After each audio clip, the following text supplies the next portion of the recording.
ये चीज़ चौंकाएगी आपको। एक तरफ तो विज्ञान हमारा आपका विनाश करने के लिए मुंह बाए खड़ा हो गया, दुनिया में युद्ध खड़े हो गए। युद्ध है, युद्ध कई तरह के होते, जात के नाम पर युद्ध, धर्म के नाम पर युद्ध है, किले जागीर के नाम पर युद्ध। युद्ध तो संसार का नियम है, जब तक धरती रहेगी संघर्ष चलेगा। घर में भी युद्ध होता है, सास बहू का युद्ध, सास बहू का युद्ध, बाप बेटे का युद्ध, भाई भाई का युद्ध, लाठी चलती, सास बहू के झगड़े में जबानी गाली चलती है। लेकिन अब सास भी पढ़ी लिखी, बहू भी पढ़ी लिखी, बहू को सरकार ने पुलिस बना दिया, एक हाथ में बंदूक पकड़ा दिया, और जब पुलिस की नौकरी में गई तो पता चला दारू भी पीने लगी। बहू एक हाथ में बंदूक, एक हाथ में शराब की बोतल। अब बुढ़िया सास से झगड़ा होगा तो गोली मार देगी। वो तो गोली चलाना जान गई बहू, बेटियां भी बंदूक चला रही, बेटियों ने बंदूक चलाना, बम चलाना सीख लिया। इसलिए इनमें भी अब खूनी झगड़ा होगा। ऐसे नहीं केवल गाली देकर शांत हो जाएंगी, बेटियां भी बंदूक चलाएंगी। जब वो पुलिस हो गई, एसपी हो गई, डीएम हो गई, उनको कोई गाली देगा, गलौत देगा, गोली मार देंगी, उनके पास है। इसलिए एक नया संसार दिखाई देगा आपको। ऐसे समय में संघर्ष हर जगह खड़ा हो रहा। लेकिन पहले जो झगड़े होते थे, युद्ध होते थे, जैसे भारत में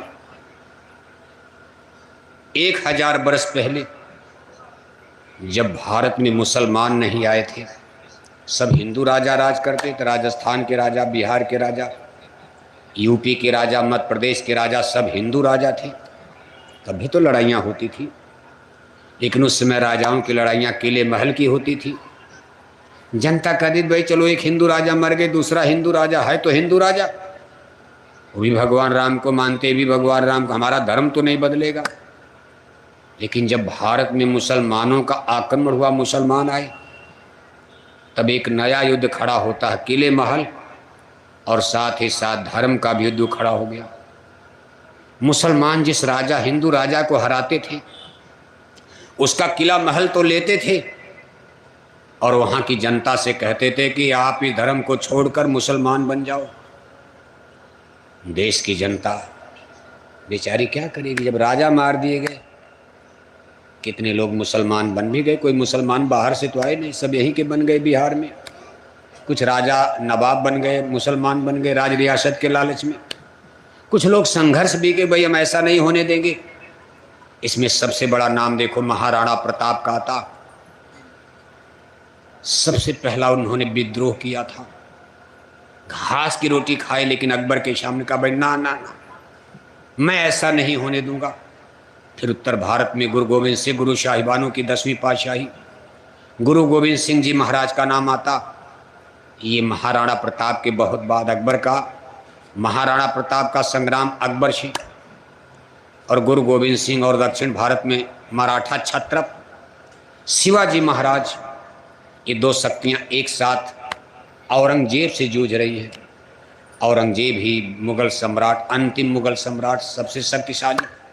मुगल राज तो बहुत दिन तक चला, लेकिन इन दो लोगों ने मिलकर मुसलमानी नींव को हिला दिया। मुसलमानों की लाठी औरंगजेब के बाद कमज़ोर हो जाती, और फिर भारत में अंग्रेज घुस गए, ताड़ से गिरे खजूर पर आ गए। भारत में एक नई आफत आ गई, अंग्रेज बहादुर। ये ईसाई धर्म लेकर आ गए, क्रिश्चियनिटी जिसको कहते हो। भारत की जनता को अभी ईसाई बनाना शुरू कर दिए, हिंदू मुसलमान दोनों को। अब सब देखो, पहले हिंदू ही थे, अब इसी में से कुछ मुसलमान बन जाएंगे, अंग्रेजों का राज आया, कुछ ईसाई बन जाएंगे। और इन धर्मों में डिफरेंस क्या है?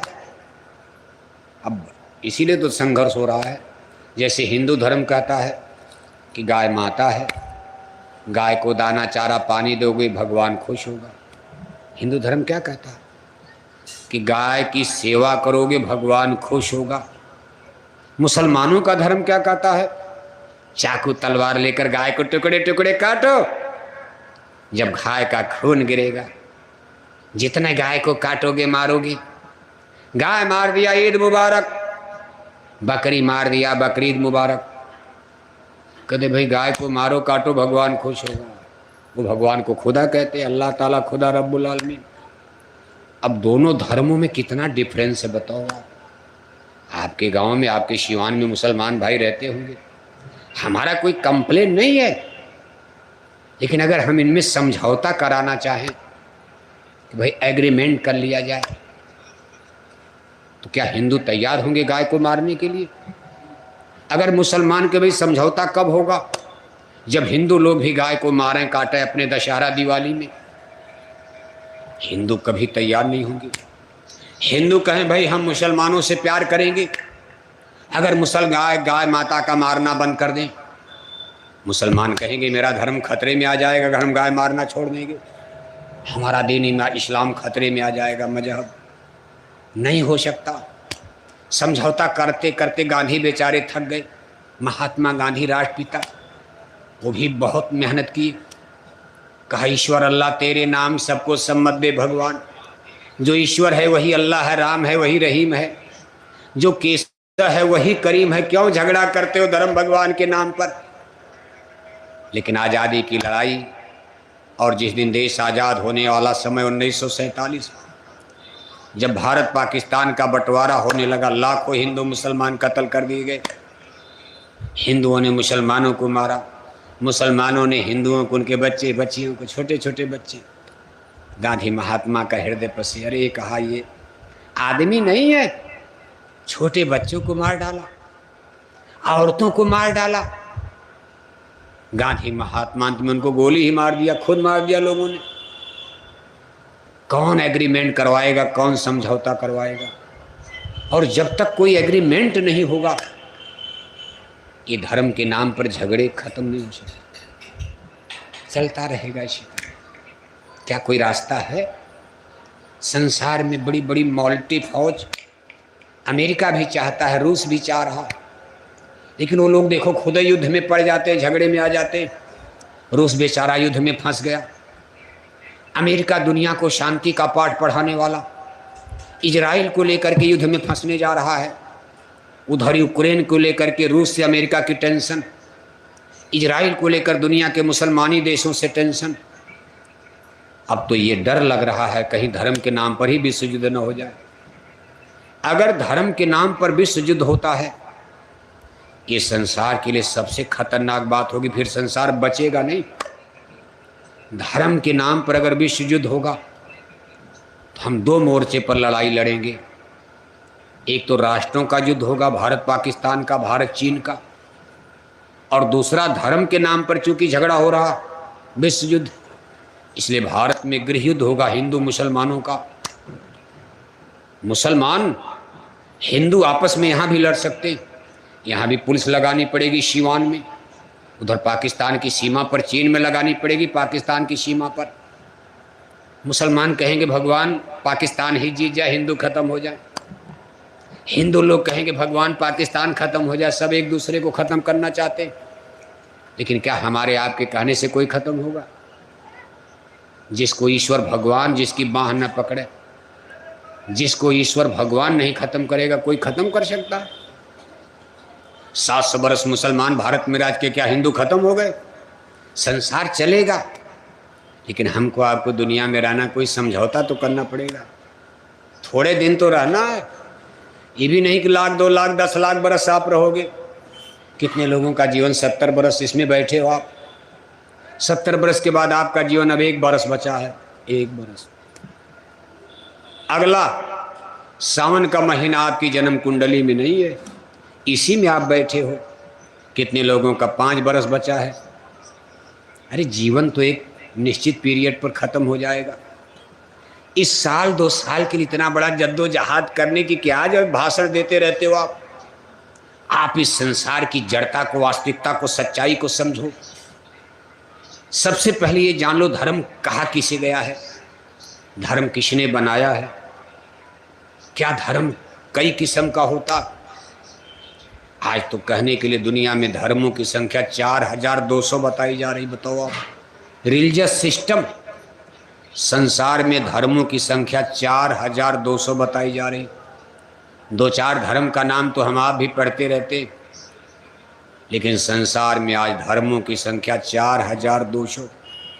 सभी धर्मों का नाम लिखा जाए एक छोटी मोटी बुकलेट पुस्तिका किताब बन जाएगी, आपको दे दिया जाए सभी धर्मों का नाम याद करो, जिंदगी बीत जाएगी नहीं याद कर पाओगे। और इन सभी धर्मों के मोटे मोटे ग्रंथ हैं, जैसे अपने हिंदू धर्म की कितनी किताबें हैं, 4 वेद है, 18 पुराण है, 6 शास्त्र है, गीता है, रामायण है, महाभारत है, उपनिषद है, ये है वो है, स्वामी विवेकानंद का है, दयानंद सरस्वती का है, धर्मगुरु शंकराचार्य का है, बिहार के छोटे बड़े तमाम महात्माओं ने भी किताबें लिखी। सब हिंदू है तो सबकी किताबें जोड़ लो तो हिंदू धर्म की कई लाख किताब हो जाएगी। मुसलमानों की किताबें, सिख, ईसाई, जैन, पारसी, बौद्धिस्ट, ये वो सब, कितना कमरा किताबों से भर जाए। उन किताबों में क्या लिखा है, कई जन्म जन्मों, कई जन्म मरो, तब भी नहीं पढ़ पाओगे आप। क्या ये सब शुरू में ऐसा था? क्या धर्म इतना क्लिष्ट था?